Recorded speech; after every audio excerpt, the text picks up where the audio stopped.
તો અમદાવાદની અંદર સૌથી મોટા સમાચાર આવી રહ્યા છે। પ્લેન ક્રેશ થયું હોવાની મળી રહી છે વિગતો। અહીં અમદાવાદના ઘોડા કેમ્પ પાસે આ પ્લેન ક્રેશની ઘટના સામે આવી છે। ફાયર વિભાગની 3 ટીમો ત્યાં પહોંચી ચૂકી છે। આઈજીબી કમ્પાઉન્ડની અંદર આ પ્લેન તૂટી પડ્યું હતું અને હાલ ત્યાં દુર્ઘટના બાદ રસ્તાઓ બંધ કરી દેવામાં આવ્યા છે। ઘોડા કેમ્પ પાસે આ પ્લેન ક્રેશ થઈ હોવાની વિગતો મળી રહી છે અને પ્લેન ક્રેશ થતાં અહીં ભારે નાસભાગ મચી ગઈ હતી। આપણે પણ જણાવીએ કે અહીં અમદાવાદમાં એર ઇન્ડિયાનું પેસેન્જર પ્લેન ક્રેશ થયું છે।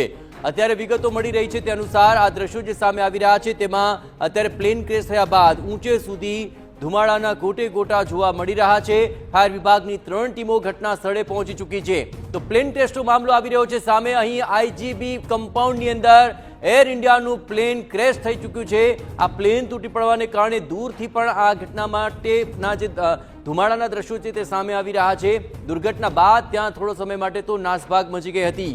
પ્લેન ક્રેશ થયા બાદ આ વિસ્તારની અંદર નાસભાગ મચી હતી અને એર ઇન્ડિયાનું આ પેસેન્જર પ્લેન તૂટ્યું છે તેના વિશે વધુ વિગતે વાત કરવા જોડાઈ રહ્યા છે TV9 સંવાદદાતા હરીન માત્રાવાળા। હરીન, પ્લેન ક્રેશ થવાની આ ઘટના સામે આવી છે, કોઈ કારણ સામે આવી રહ્યું છે અને હાલ શું ગતિવિધિઓ ચાલી રહી છે ત્યાં ફાયરની?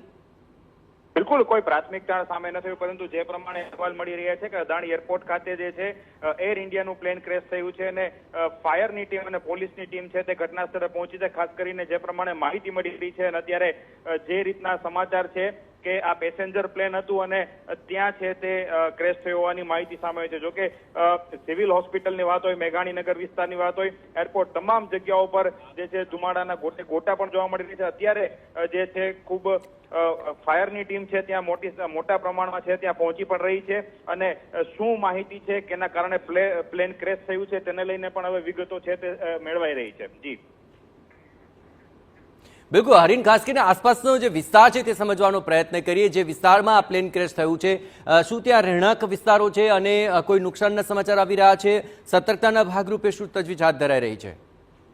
જે પ્રાથમિક માહિતી મળી રહી છે કે ઘોડા કેમ્પ પાસે છે આ પ્લેન ક્રેશ થયું છે। રહેણાંક વિસ્તાર પણ છે, પરંતુ કોઈ જાનમાલની અત્યારે એવી કોઈ જાનમાલને કોઈ નુકસાન થયું હોય તેવી માહિતીઓ સામે નથી આવી રહી। જોકે અત્યારની તમામ જે અલગ અલગ વિભાગો છે, ફાયરની વાત હોય, પોલીસની વાત હોય, તે એરપોર્ટ ખાતે પણ પહોંચી રહ્યા છે। જે ઘટના બની છે ત્યાં પણ પહોંચી રહ્યા છે। ત્યારબાદ હકીકત શું છે તે ખ્યાલ આવશે, પરંતુ અત્યારે જે સમાચાર મળી રહ્યા છે કે આ એર ઇન્ડિયાનું પ્લેન હતું અને તે ક્રેશ થયું છે। ખાસ કરીને ઘોડા કેમ્પ છે તે વિસ્તારમાં પ્લેન ક્રેશ થયું છે અને આસપાસના તમામ વિસ્તારો છે એટલે કે એરપોર્ટ વિસ્તાર હોય, મેઘાણીનગર વિસ્તાર હોય, ત્યાં ધુમાડા છે તે ખૂબ જોવા મળી રહ્યા છે અને તેના ઉપરથી અંદાજો લગાવી શકાય છે કે દુર્ઘટના કેટલી મોટી હોઈ શકે છે। જી